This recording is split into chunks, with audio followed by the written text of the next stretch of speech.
Right, well, good morning. Somewhere different today.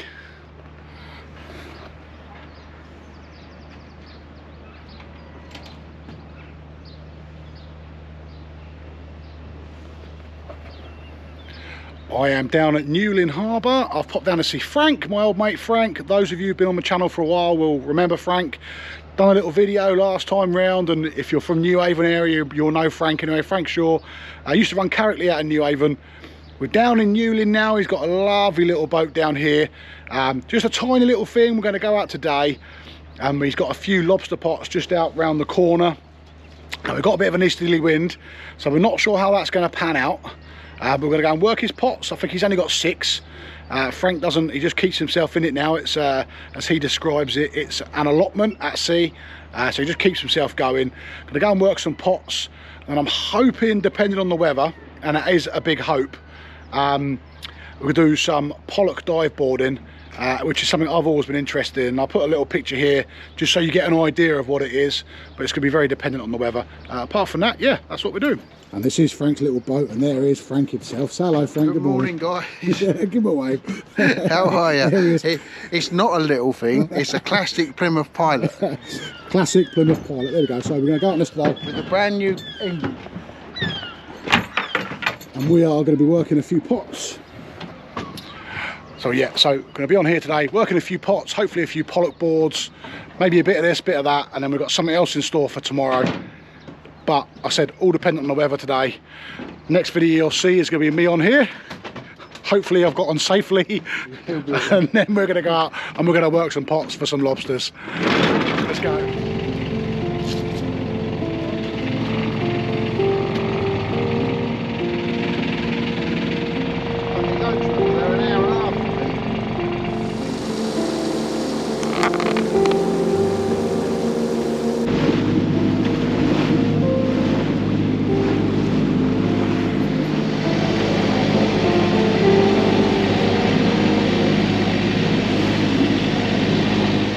Okay, we're out to the grounds now.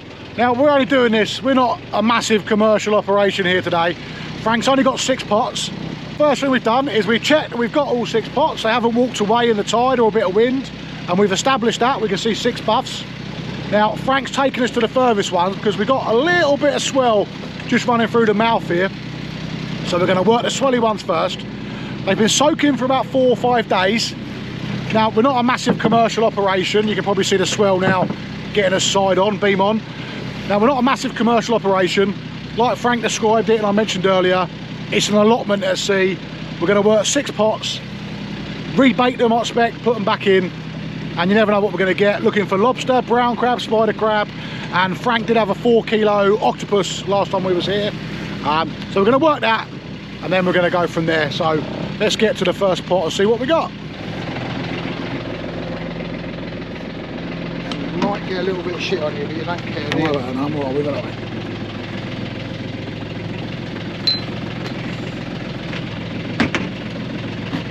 You are welcome to retire to the safety of driving, but... Driving's boring. I want to be where the action is. Well, I've only got 6, I've got them in singles.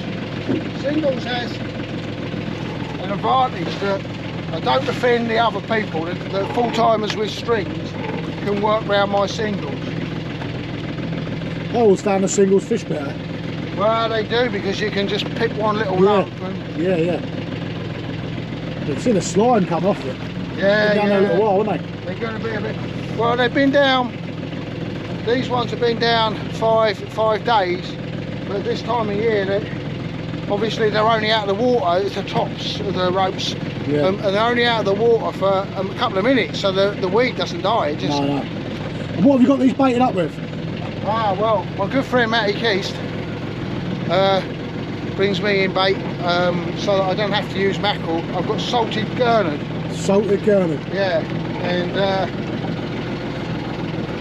it is a really good bait. If you use fresh bait, what happens is the little fish go in and eat it. And it doesn't work anywhere as near as well as salted bait. It's I mean, I'm only allowed to take 2 lobsters a day, which is all I do. On the first one? There's the first one. I can see an antenna. Yeah, I can see a lobster. I see a brown crab. Oh, we got a couple of crabs and 2 lobsters. There you are. Well, I can already see 2 lobsters and 2 brown crabs. Just saw the antenna sticking out. So I've been around a long time, so I can pretty much know if they're sizes or not. That's that one, isn't it? Just about goes that one, maybe. That's that one might just about go. Well, it might just about go. You'll get a gauge on it. I've got a gauge in a minute. That one is definitely undersized. Yeah, nice down back, undersized. That's a nice brown crab. Yeah, I think it might just be on. Well, we'll get the gauge on, because it'll be good to show the measuring anyway. Yeah, we can talk about that little one there can go, can't he? Yeah, yeah. The reason I'm baiting up behind Ben is the obvious reasons. I don't want to catch his feet, because if I drown him as well as blow him up, it won't be very good, will it? Right. I don't think I had Frank on the camera there, but Frank's just asked me to shuffle my feet around in loose brackets, and he's going to bait up behind me there. And we've got the rope just coiled up down there, because obviously Frank's gonna shoot back off the stern, and we've had a couple of lobsters there. Obviously we've got to get the gauge on this one, and I'll show you that in a minute. He's gonna bait up behind me and then reshoot back from the stern. And one of the most dangerous bits about potting is the rope. Now, I might not have any real feet, but I've damn sure got metal ones, and if that rope goes over there and that pot's going, then I'm going to be going with it, and Frank's going to get in trouble again. Because Frank actually signed my army paperwork to get me in the army, and he felt hella guilty when I got blown up, didn't you? Yeah, go, yeah, off you go. It was right over the ground there, so I shot it away quickly. Now, this is a crippled crab, right? So I'm going to put them straight back. Some of them break the claws off. We say, oh, shouldn't do, because he can grow another claw. So there he goes. Will he be too small, that one there, wouldn't he? I think he'd be on the size that one anyway. So, yeah. Ben, I only take, it's got to be really nice for me to take. Yeah, of course. Really I've set my measure. I've got a measure. Oh, I can show them. Right. For it's my bass and lobster measure, and I've set it, and I've got an official lobster measure, and I set the bass measure a whole centimetre at 43, because nowadays I just don't. You don't need to. I don't do it for money. 42 is too small anyway, really. I think so. I think so. It's a 650 gram fish, isn't it? Yeah. And the price for large mackerel last week here was more than small bass. So, yeah, no, I do understand what commercials have to do, but then I like being a commercial because I love doing all the different things. But I only earn enough to keep the boat, really. That's what we've got to do. I wouldn't really be able to afford to keep a boat in retirement down here. It's really expensive if I didn't do this. Yeah. And then, you know, I just love getting out, same as you.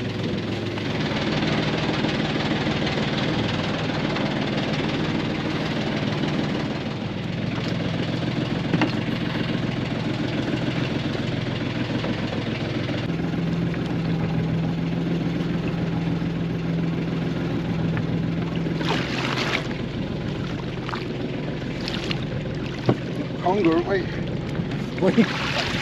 Yeah, dead one, no. Little baby dead conger reel in that one, no lobsters. This pot could have been in someone's way, and you can tell that because it's empty. Yeah. There would be crab or something in it, and if it's in someone's way, that's that conger to it, they move it and take the bait out.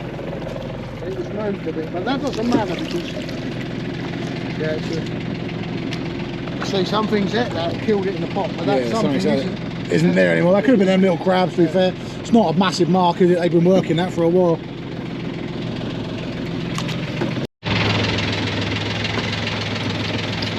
Yeah, I've put plenty of bait in. The big commercials, they have to buy their bait. Well, now it's £1 a kilo, it's quite a lot. And because I catch my own or I get it donated, I'm generous with bait. The more you put in, the better, really. Yeah, more scent. Yeah, the longer it lasts. I'm just going to move this one, Ben, a little bit. Yeah, okay, mate, yeah. Yeah, you're good, yeah. Right, okay, you're shooting on. I pick out the little bits of hard ground because I'm on single pots. I can be really clever and aim them. Sorry, Ben, No, I was making sure. I'm just normally I just shoot this straight out because of Ben's. I don't want to get Ben's pins. I'll put it out by hand today, but normally you just steam off and put it straight out. Safety first, as always. Yeah, I mean, we've got life jackets, we're close to home. We're working next to the lifeboat property, so that's all right. Right. 2 pots, 1 lobster, 1 crab. Potentially, we do still have to measure, and I will do that at the end, and I'll show you at the end. But that's 2 pots out of 6. And Frank was just saying there, he normally would just shoot the pot over and then steam away. I don't think you've got a stern post on here, have you? Yeah, the rope would just go off the side of the rail there and we'd shoot away. Fits in here. Yeah, so we'd normally have a stern, what they call a stern post, and it would clip in there and the rope would just run off of it. But because I'm here with my legs, yeah, Frank's manually paying the line out. Normally we'd be, what speed does this boat do? Oh, he goes about 5 knots, but I'd steam them out at about a knot and a half. Yeah, so normally we'd be a knot and a half, 2 knots, just the boat would just steam away, be a bit quicker. But we're not in a rush today. Safety first is paramount. Unfortunately, around the country there is the odd fisherman lost shooting pots away. It's got to be safety conscious. Got life jackets on, both me and Frank. The shore is just behind us, and as luck would have it, the lifeboat coxswain is actually working his own boat just back there, and we're going to go in there in a minute later on anyway. Literally just pull it up like that. And this isn't a pot hauler, this is a net hauler. It does the job though for a single, doesn't it? It does, yeah. And also, it's worth remembering, it's different to where you come from. There's no tide in the bay in comparison. Yeah. You know, a 5 metre tide's a big tide here, so just in this bay here.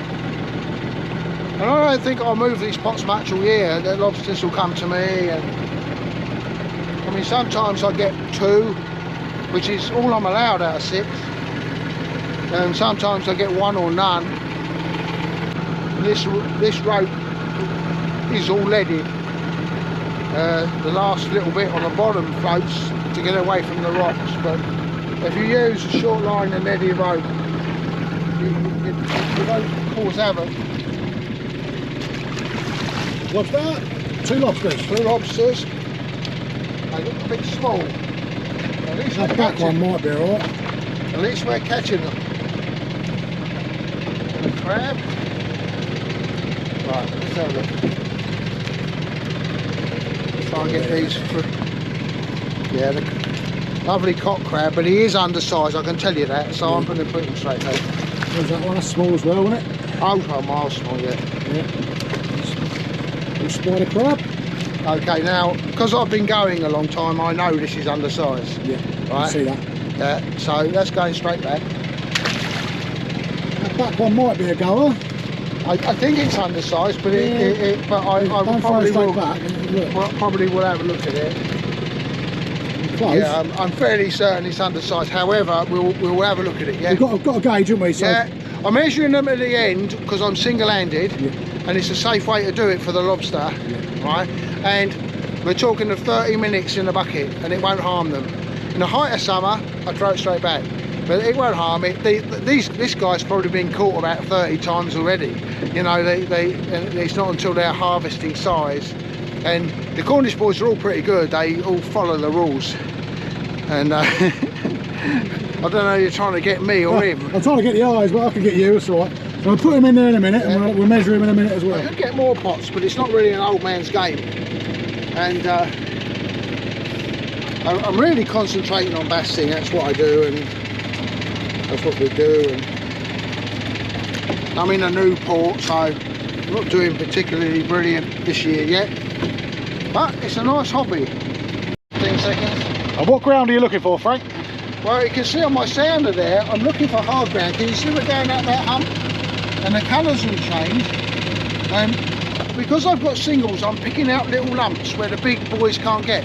The big fishermen here, you know, like, they have them in strings, 30, 40, different lengths, right? And then they won't get every single pot on a good bit, but they do it by numbers. Whereas I can just pick out the really good bits and I'm just going round until I find the top of a hump, and then I slow the boat, turn the boat, and then I try and chuck that straight on the hump. And I missed that bit there just a little bit, so I'm just going to go round again. But if it takes me 5 minutes to get it in the right place, I always do that. One pot in the right place is worth 100 in the wrong place. I learned that 40 years ago, you know. Right, you can see now on there. Can you see that that's getting really hard there? Then I need to shoot it now. So if I'm up there, you're right. I can see your safe bet. Yeah, fine. that's all good. All the time your feet are there, you're fine. And what I normally do is I normally shoot it out under power like this, over my hand, and then I can't get caught in it, you see. And then I take it out of here and I flip that out, and then it's clear of my propeller. On to the next one. And on to the next one.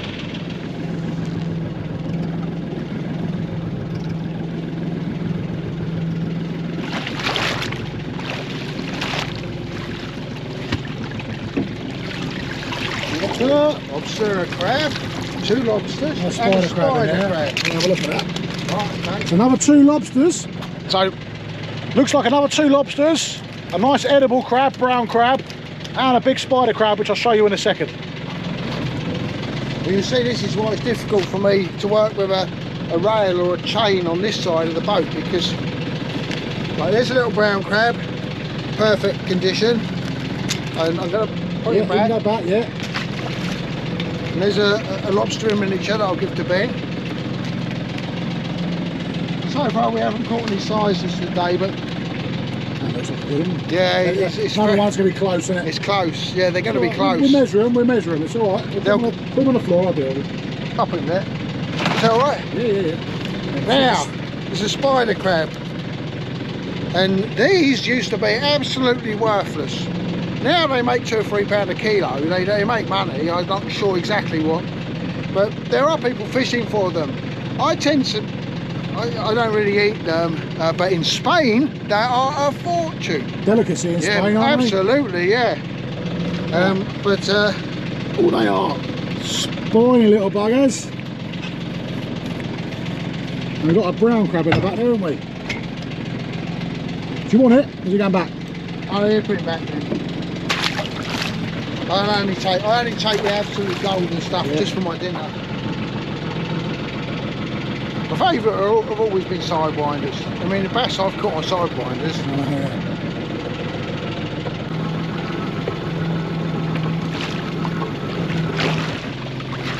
See what we got here, Ben.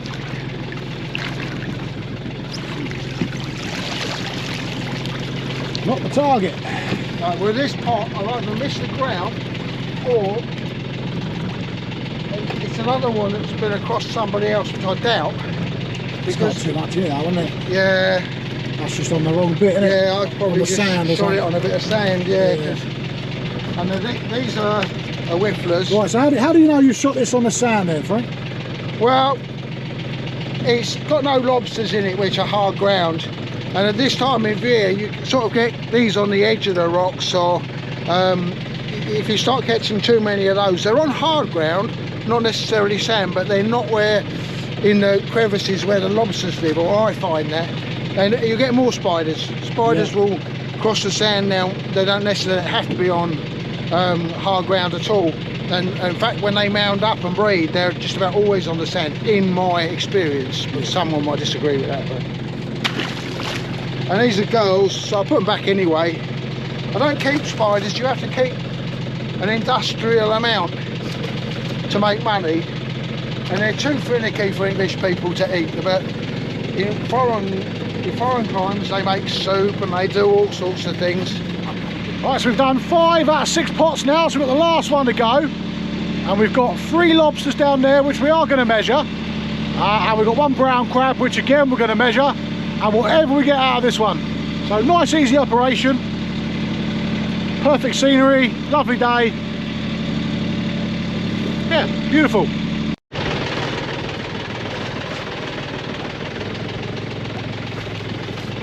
Rule 101, press bait. down there. Yeah, Lords, yeah. Oh, I see a lobby. Got a lobby? Small one, but there's a really baby one on the bottom. We've got two, maybe, yeah, two.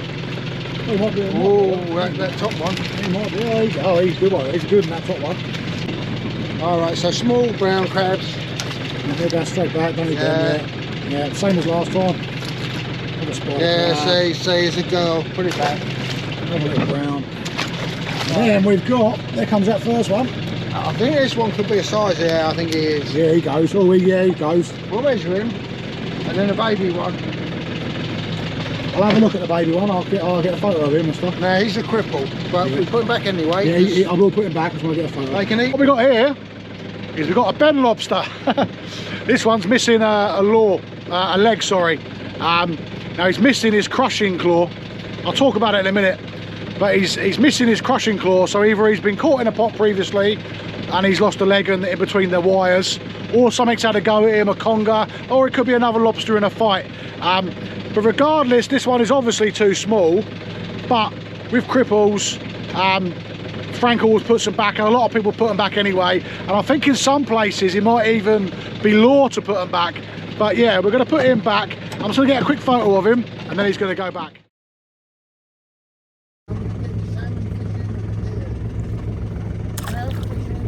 Right then, Frank, talk us through it. Okay, well, I'm not an expert crabber. I've done quite a bit, but I'm not a genius crabber at all. But basically, this is a parlour pot with soft eye entrances, right?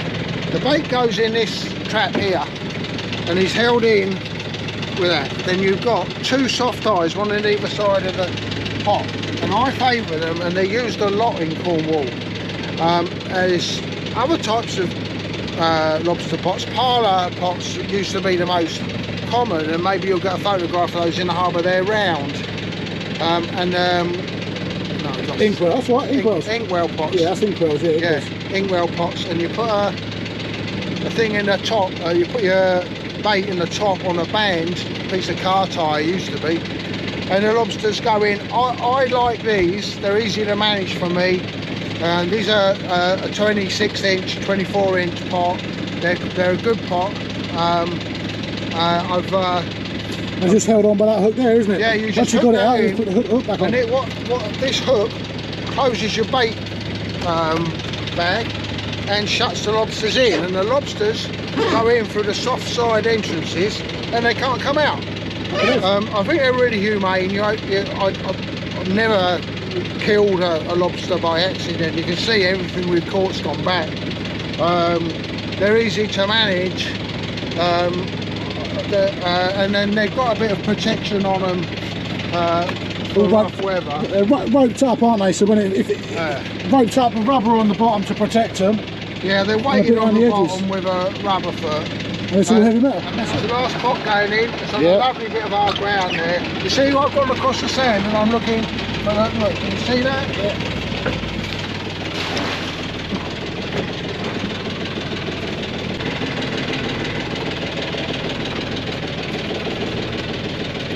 Away! Right, now I'm going to dog out. There's a hydraulic handle, a hydraulic clutch that runs.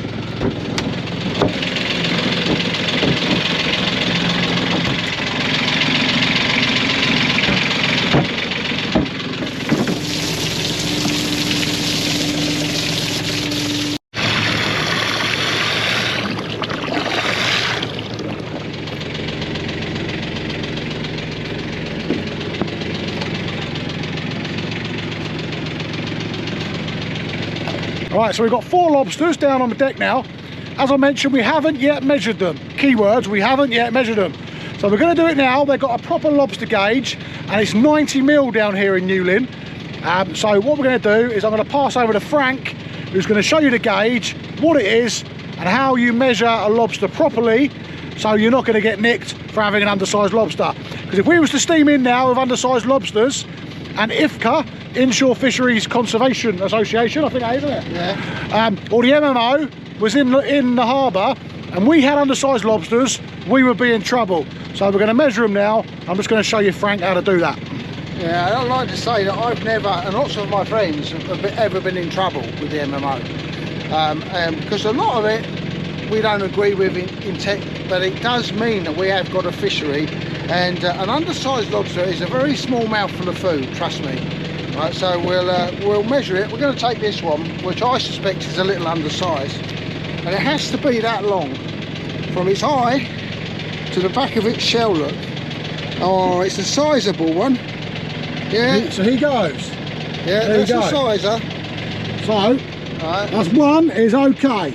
But we've got 4. Okay. What's the limit for your 6 pots? Well, I'm only allowed to retain 2, right? And I'm not. So I will put back 2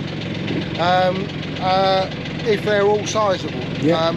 I'm not allowed to leave them in a pot, and I'm not allowed to store them. So whatever happens, I'm only taking 2. 2 of these. Whatever happens, 2 are going back today. And probably the 2 smallest. Obviously, I would pick the 2 larger ones to take home. Yeah, cool. So let's try lobster number 2. So we're going from the eye down here to the back, isn't it? And that's also a sizable lobster. And he's in as well. So we've got 2 for 2. Both of those are bang on the limit, aren't they? Again, I make that a sizer. And that one is in as well. And that one there, that means that one there definitely I'm goes being in. generous with the measure. I've got it right in the eye of the beetle there, look. Yeah. That's 3 for 3. So I roll a... This one's definitely going to go because he's one of the bigger ones of the lot.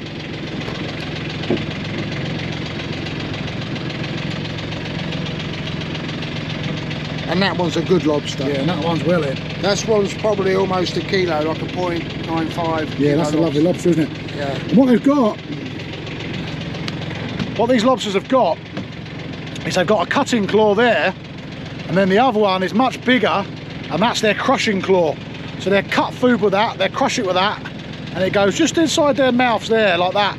Now these are good sized lobsters, and we've been good there. We've got 4 lobsters, out of 6 pots, and we had probably 3 or 4 little ones that we put back as we were going because they were obviously too small.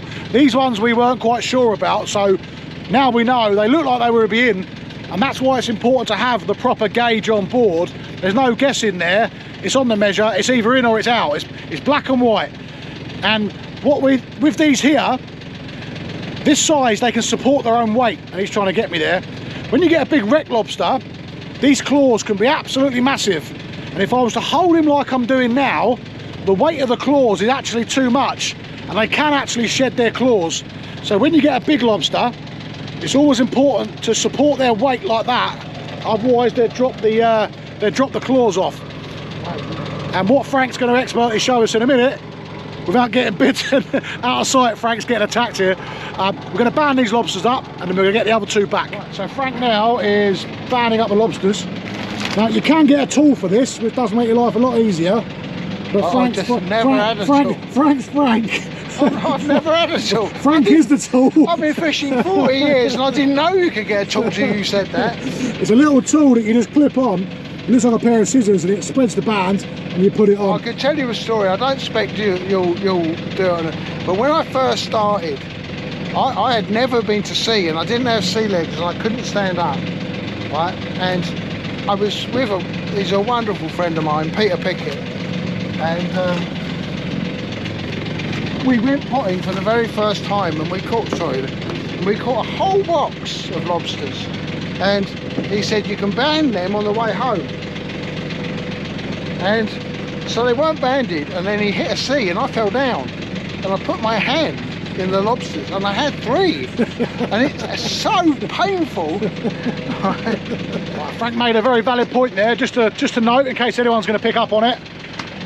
None of these lobsters are buried females. That is to say they've got no eggs. If it was, they'd be going back. And none straight back here. We wouldn't be doing this with them. We'd show you as they come over and they'd be back. None of them have got buried eggs, or buried hens, sorry, and none have got the lobster V-notch on the tails. And that's where someone has taken a V, it's as it says on the tin, a V-notch out the tail to indicate a female that would be out of season, and you wouldn't take those either. They would go back, so they would then be able to lay eggs again in the future. We've got 4 lobsters, all sizable. 2 are coming home, 2 are going back, and that is our potting session so far. And he's a heavy cock crab. So what's that, a heavy cock crab? Yeah, there, because for the weight of him, he looks quite nice. If they're heavy, they're normally good eating with plenty of meat. Yeah. Well, that's what I find. And we're going to do exactly the same thing, aren't we? Get a gauge on I'm it. going to get a gauge on this one. And what you do with these is you take a nicking knife, which I do have, and you put it in here, the knife, and you break this muscle so that it can't do that. Obviously, you'd be an idiot to do that before you knew how big it was. So you take a bit of a risk measuring it. What's the size for a crab? I can't remember. I can't remember because I've got to measure. That's why you do it. You don't have to remember. Yeah, and he's well shy. Yeah, he's under. He's under on my so can you imagine it? He needs to be quite a nice crab to go home. Again, I've seen them in bottom of buckets, and I that's not my scene. If he should be back, it goes back. And this is going back, isn't it? Yeah. I'll put him back now then. Yeah, you're good. Yeah. Good. Tell us about the Penlee lifeboat, Frank. Well, the reason I'm telling you is obviously that a lot of your shots of our lobster pots there would have shown you the old hut. And the new Penlee lifeboat for many years now, in fact I think since the disaster of the loss of the Penlee boat, is in Newlyn, which is just there. But this is Penlee Point, the lifeboat, and that's the lifeboat house, and the owner and I keep it. And it's got a custodian, and I think the custodian's father was lost on the boat, or something like that. I know that the Cox, Neil Brockman, his dad Nigel Brockman was lost. So it's a family thing, but the crew came from Mousel. And that's just the village of Mousel there. I mean, it's a really tiny village. And they battled their way down here, and they went to the Union Star, which had gone aground. It's a long story, and there's YouTube on it, but it went aground up past Lamorna, up there somewhere to the west. And apparently the wind, I think, was 80 knots, and again I can be corrected, but it was really, and it was blowing in here southern, and they reckon just getting the boat that had to come from that house down there, right, and get out round here in such a sea, such a crazy sea, was a feat of unbelievable bravery and seamanship and launching. And anyway, they leave the lifeboat house. I believe they open it 1 or 2 days every summer. But I think the point is that the crew aren't back, they're still out. They're not lost, they're still out. So they leave. How many crew? How many crew were lost?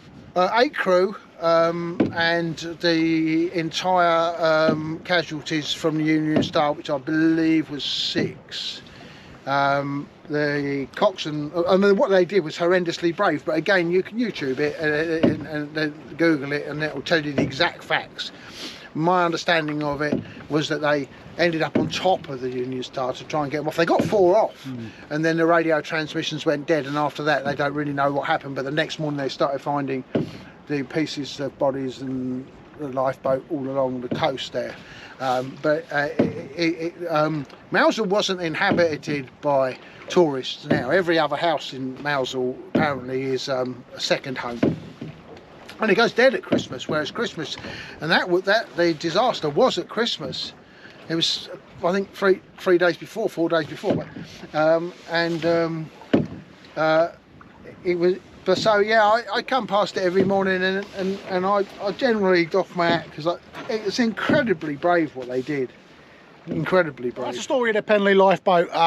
If you haven't heard about it until now or read about it, do take 5 minutes just to go and have a look at it, because the story, generally the bravery it took that day. I mean, 80 knot winds there, you know, and I'm in a bay here and there's not much wind. There is a little bit of wind at sea, and we've already got a little bit of swell, and it's nowhere near 80 knots. I can't even imagine what that was like. So rocks everywhere here. And it's, yeah, you can't, the camera probably won't pick it all up, but it is the rockiest ground going here all over, hence we're getting the lobsters.